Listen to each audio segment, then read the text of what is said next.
తాకట్లో ఉన్న మీ బంగారాన్ని విడిపించి ఆ రోజు ఆన్లైన్ రేటుకి కొంటాం. Sharma gold company. నమస్కారం, వెల్కమ్ టు సుమన్ టీవీ. నేను గీతాంజలి. జనవరి 11వ తారీఖున శని త్రయోదశి విశిష్టత గురించి ఎప్పుడు మనం మాట్లాడుతూ ఉంటామండి. ఆ రోజున అంటే శనివారం త్రయోదశి రావడం, శని త్రయోదశి.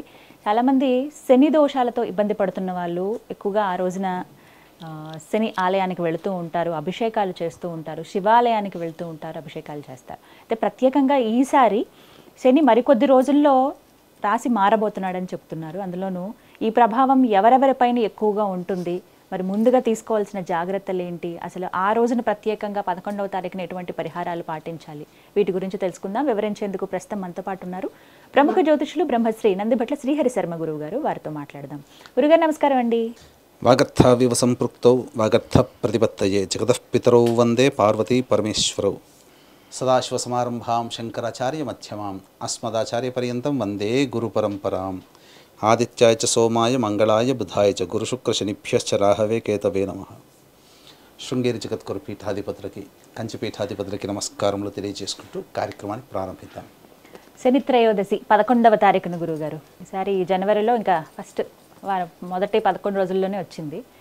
అయితే చాలామంది క్వశ్చన్స్ అడిగేది ఏంటంటే, మాకు ఇలా శని పీరియడ్ ఉంది, 7.5 అని కొంతమంది, అలా కొంతమంది ఏమో అర్ధాష్టమ శని అని, అష్టమ శని అని ఇలా ఉన్నాయి, కంటక శని అని.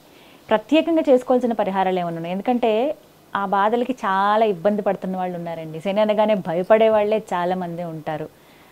తట్టుకోలేకపోతున్నాము, ఇంకా ఎన్ని రోజులు ఉంటుంది ప్రభావం, మరికొద్ది రోజుల్లో మారుతుంది కదా, ఇంకేమైనా మేము పరిహారాలు చేసుకోవాలా, అసలు ఎక్కడికి వెళ్ళి చేసుకోవాలి? చాలామంది వేరే వేరే ప్రాంతాలకు వెళ్ళలేరండి. ఇప్పుడు శనిసింగనాపూర్ కానీ ఇలాంటి వాటికి వెళ్ళలేరు. ఇప్పుడు దగ్గరలో ఉన్న ఆలయాలకు వెళ్ళొచ్చా, అసలు అభిషేకం చేసేటప్పుడు తీసుకోవాల్సిన జాగ్రత్తలు ఏంటి, ఇలా కొన్ని సందేహాలు ఉన్నాయి.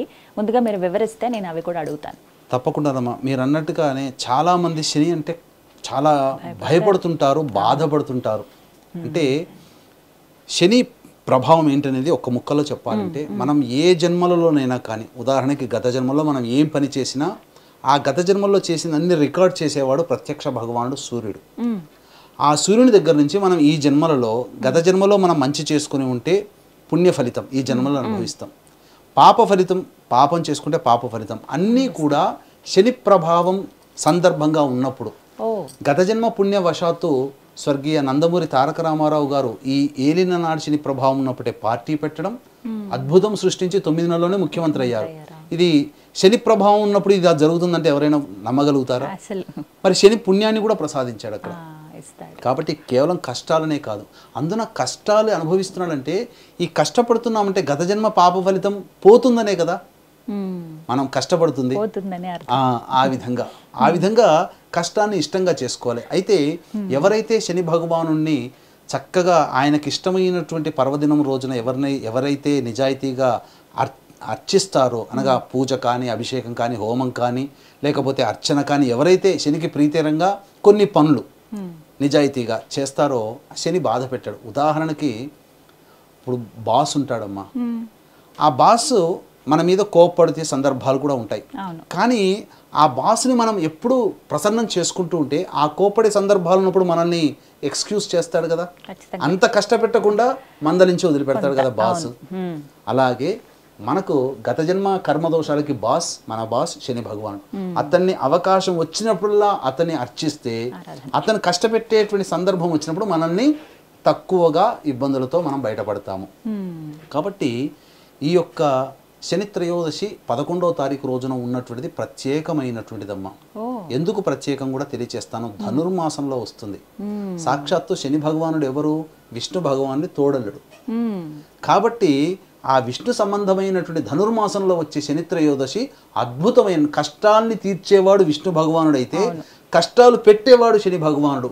అట్టి శని భగవాను యొక్క కష్టాల నుంచి ఆ యొక్క ధనుర్మాసంలో మనం కొన్ని నియమాలు పాటించడం ద్వారా మంచి జరుగుతుంది. ఇక మీరు అన్నట్టుగా ఏ రాశిలో వారికి ఉంటుంది. ఎందుకంటే ఈ 2025వ సంవత్సరంలో రాహుకేతులు, గురువు, శని అందరూ మారిపోతున్నారు. కాబట్టి ఆ నలుగురి యొక్క ప్రభావము సమస్త రాశులు 12 రాశుల మీద కూడా ఉంటుంది.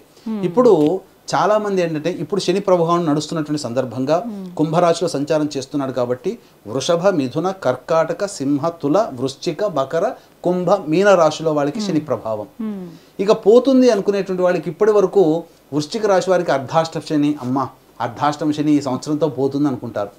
కర్కాటక రాశి వారు అష్టమ శని, ఇక అష్టమ శని పోయిందని అనుకుంటుంటారు. ఇక మకర రాశి వారికి ఏలిన నాడు శని, ఈ దెబ్బతో ఈ సంవత్సరం పోతుందని అనుకుంటారు. కానీ ఈ యొక్క సంబంధించినటువంటి వాళ్ళకి మళ్ళీ జూలై 8వ తారీఖు రోజున మళ్ళీ వక్రగతి ప్రారంభం అవుతుంది. కాబట్టి 12 రాశుల వారికి కూడా ఇబ్బంది పడుతుంది. ఎందుకనంటే ఇప్పుడు మార్చి 29వ తారీఖు రోజున శనివారం మారుతున్నారు కుంభం నుంచి మీనంలోకి. అక్కడ జూలై 8 వరకు సాధారణంగా రుజు మార్గంలో ప్రయాణం చేస్తూ జూలై 8వ తారీఖు నుంచి వక్రగతి పొందుతాడు. పొంది సెప్టెంబర్ వరకు ఉంటాడు. ఆ ప్రభావం ఎలా ఉంటుందండి? జూలై నుంచి సెప్టెంబర్ వరకు, ఆగస్టు సెప్టెంబర్ జూలై 8 3 నెలల ప్రభావము మళ్ళీ కుంభరాశిలో ఫలితాలనే ఇస్తాడు.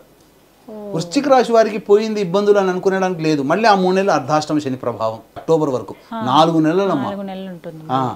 కాబట్టి కర్కాటక రాశి వారికి అష్టమ శని మళ్ళీ జూలై 8 నుంచి 4 నెలలు మళ్ళీ మకర రాశి వారికి ఏలిన నాడు శని, వృషభ రాశి వారికి కంటక శని దోషము అనేటువంటిది మళ్ళీ కలుగుతుంది ఆ 4 నెలలు. మళ్ళీ అక్టోబర్ తర్వాత మళ్ళీ వక్రగతి నుంచి మళ్ళీ మార్పు చెందుతాడు, రుజు మార్గంలోకి వస్తాడు. కాబట్టి ఇదంతా కూడా 12 రాశుల వారికి కూడాను శని ప్రభావము ఉండి తీరుతుంది. కాబట్టి ఈ ఒక్క రాశికి పోతుంది అనేది లేదమ్మా. కొత్తగా వచ్చేటువంటి రాశులు ఏంటి? మేషరాశికి ఏలినాడు శని ప్రభావం స్టార్ట్ అవుతుంది. మిథున రాశి వారికి కంటక శని ప్రభావం తోడవుతుంది. సింహరాశి వారికి అష్టమ శని దోష ప్రభావం ఉంటుంది. కర్కాటక రాశి వారికి యోగ శని ప్రభావము, కన్యా రాశి వారికి దాంపత్య శని ప్రభావము, అలాగే ధనుస్సు రాశి వారికి అర్ధాష్టమ శని కొత్తగా వస్తుంది. కొత్తగా చేరే రాశులు ఏంటి? మేషము, మిథునము, సింహము, ధనుస్సు. ఈ కొత్తగా శని ప్రభావానికి గురవుతాయి. మళ్ళీ ఈ యొక్క వక్రగతి ప్రభావం చేత జూలై 8వ తారీఖు నుంచి అక్టోబర్ వరకు కూడా మళ్ళీ కుంభరాశి యొక్క ఫలితాన్ని ఇస్తాడు. కుంభరాశిలో గత 2.5 సంవత్సరాలు ఉన్నాడు. గత 2.5 సంవత్సరాలుగా అర్ధాష్టమ శనితో వృశ్చిక రాశి వారు, అష్టమ శనితో కర్కాటక రాశి వారు, వృషభ రాశి వారు కంటక శని ప్రభావం ఇవన్నీ ఎట్లయితే పొందారో మళ్ళీ యాజ్ యూజువల్గా 4 నెలల పాటు పొందుతారు. మళ్ళీ తర్వాత అక్టోబర్ తర్వాత మళ్ళీ కొన్ని రాశుల వారికి. కాబట్టి ఒక రకంగా చెప్పాలంటే ఈ సంవత్సరం అంతా సమానముగా అన్ని రాశులు ఈ యొక్క శని ప్రభావానికి గురవుతున్నాయి. మార్చి 29 నుంచి వచ్చే సంవత్సరం మార్చి వరకు. ఈ విధంగా మరి ఇంతకీ ఎటువంటి పరిహారాలు చేసుకోవాలండి? మరి ఈ విధంగా ఉంటే ప్రసన్నం చేసుకోవాలి శని భగవాన్. తప్పకుండానమ్మా. శని భగవాన్ అవకాశం వచ్చిన అందున ధనుర్మాసంలో వచ్చే శని త్రయోదశి చాలా ప్రాశస్తమైంది. మీకు గనక గుర్తుంటే మనం 2023 సంవత్సరంలో కార్యక్రమం చేసాం. ఆ 23 సంవత్సరంలో కూడా సంక్రాంతి కంటే ముందు రోజు త్రయోదశి తిథి వచ్చింది. అంటే ధనుర్మాసంలో వచ్చింది. చాలా విశేషమైనటువంటిది. ఇప్పుడు 11వ తారీఖేనా గురువుగారు? 11వ తారీఖు 10 ఏకాదశి అనుకున్నాం కదా. 10 ఏకాదశి, మరి ద్వాదశి త్రయోదశి 2 రోజులు. ఏకాదశి ఉదయం 8 గంటల 9 గంటల చిల్లర వరకు ఉంది 10వ తారీఖు. ద్వాదశి వస్తుంది. అక్కడే చెప్పబోతున్నది ప్రత్యేకత ఏంటనేది. 11వ తారీఖు ద్వాదశి ఉదయం 8 గంటల 20 నిమిషాల వరకు ఉంది. తదనంతరం త్రయోదశి తిథి వస్తుంది. మనకు శని త్రయోదశి అంటే ప్రదోష కాలంలో త్రయోదశి ఉన్న తిథినే చాలా గొప్పగా చెప్పవచ్చు. సూర్యోదయానికి ఉన్నా పర్వాలేదు, కానీ ప్రదోష కాలంతో ఉన్నటువంటి త్రయోదశి శనివారము శని పర్వదినంగా చెప్పవచ్చు. కాబట్టి 8 గంటల 20 నిమిషాల నుంచి ప్రారంభమైనటువంటి త్రయోదశి తిథి ఉంటుంది. మళ్ళీ 12వ తారీఖు వరకు ఉంటుంది. కాకపోతే రోహిణీ నక్షత్రం 12:29 వరకే ఉంది. రోహిణీ నక్షత్రంలో చంద్రుడు ఉంటాడు. అంటే వృషభ రాశిలో చంద్రుడు ఉంటాడు.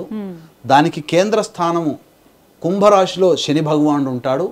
ఆ సందర్భంగా చేసుకునేటువంటి ఆ 8:22 నుంచి 12:29 మధ్యకాలంలో శని దేవునికి సంబంధించినటువంటిది, అనగా చక్కగా త్రయోదశి పుణ్యకాలం 8:30కు వస్తుంది. కాబట్టి 8:30-9 గంటలకల్లా శివాలయానికి చేరుకొని, నవగ్రహాలు ఉంటాయి కాబట్టి నవగ్రహాల చుట్టూ శివాయ నమః, అలాగే మర్రి చెట్టు ఉన్నా మర్రి చెట్టు చుట్టూ ప్రదక్షిణ చేయవచ్చు.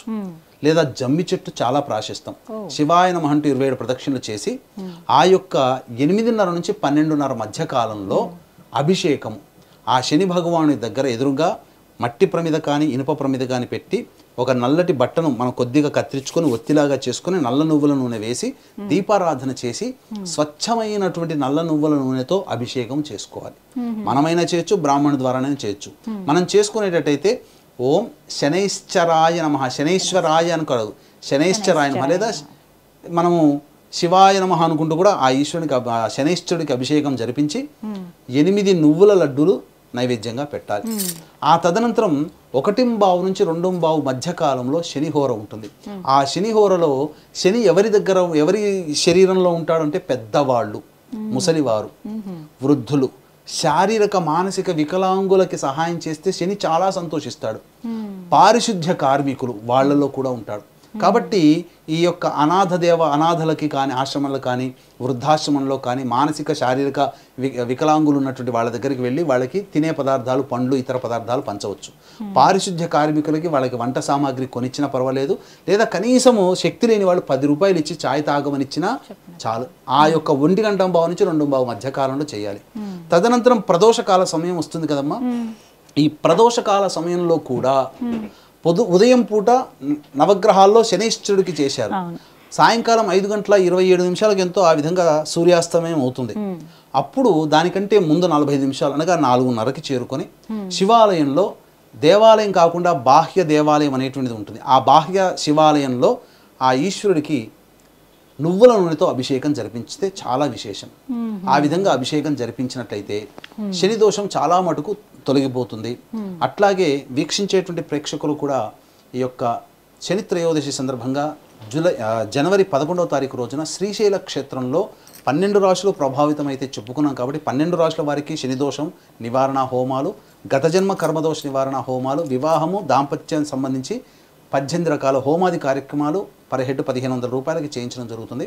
అవకాశం ఉన్న వాళ్ళు కార్యక్రమ తదనంతరం కాంటాక్ట్ చేసి మీ గోత్రనామాలు నమోదు చేసుకోవచ్చు.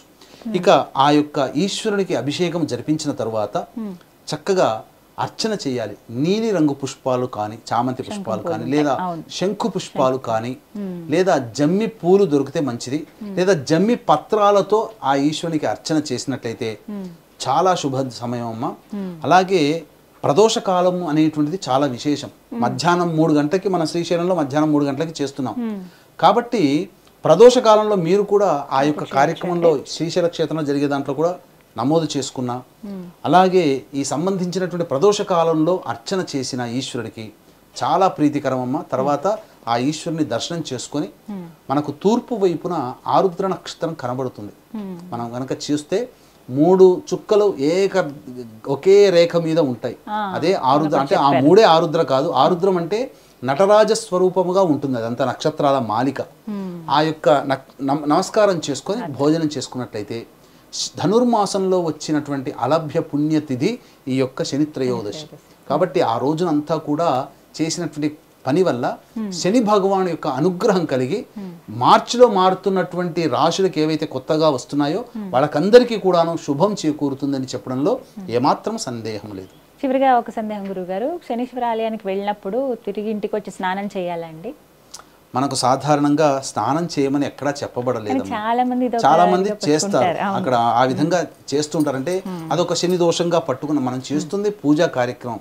స్నానానికి ప్రత్యేకంగా ఏమి చెప్పబడలేదమ్మా. దాని గురించి కాళ్ళు కడుక్కోవచ్చు అంతే తప్ప స్నానం చేయమని ఎక్కడా చెప్పబడలేదు. కాకపోతే సచేల స్నానం అనేటువంటిది కొన్ని పుణ్యక్షేత్రాల్లో చేస్తారు. ఆ విధంగా సచేల స్నానము చేసి ఆ యొక్క శనైశ్వరుడిని అభిషేకం ముందు చేసుకుంటారు. ఎందుకంటే పవిత్రత కలుగుతుంది కాబట్టి అలా ఆ విధంగా చేయాలి. అలాగే ఖచ్చితంగా ఆ రోజు నల్ల వస్త్రాలే ధరించాలా అండి? ఈ యొక్క సంబంధించింది కూడా చాలా అపప్రద వస్తుందమ్మా. నల్ల వస్త్రాలు ధరించకూడదు అని చెప్పి చాలా మంది చెప్తున్నారు. అసలు శని భగవాన్ యొక్క స్వరూపమే నలుపు కదమ్మా. నల్ల వస్త్రాలు ఖచ్చితంగా ధరించి చేస్తే చాలా మంచిది. ఇప్పటికీ కూడా శనిశంగనాపూర్లో నల్ల వస్త్రాలు ఇస్తారు. అభిషేకం చేసుకోవడం పోయినప్పుడు ఆడవాళ్ళకైతే ఆడవాళ్ళకి సంబంధించిన వస్త్రములు, మగవాళ్ళకి పంచలు ఇవన్నీ కూడా ఇచ్చి ఆ విధంగా లోపలికి పంపిస్తారు. అభిషేకం చూడవచ్చు, చేయవచ్చు.